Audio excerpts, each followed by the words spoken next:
நீங்க 2 வருஷத்துக்கு முன்பு அப்போ நிதியமைச்சர் பள்ளிவேல் தியாகராஜன் அவர்கள் எல்லா ஆடியோலையும் கேட்டிருப்பீங்க.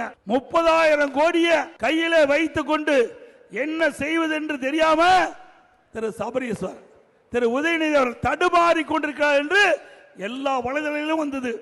நீங்களும் கேட்டிருப்பீங்க. அப்பவே 30,000 கோடினா இப்ப எத்தனை ஆயிரம் கோடி கொள்ளையடிச்சிருப்பாங்க பாருங்க, சிந்திச்சு பாருங்க.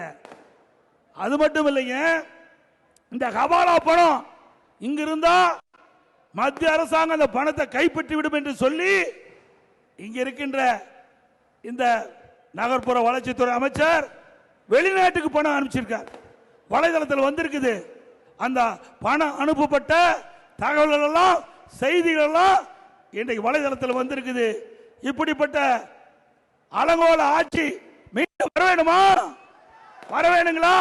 சத்தமா சொல்லுங்க.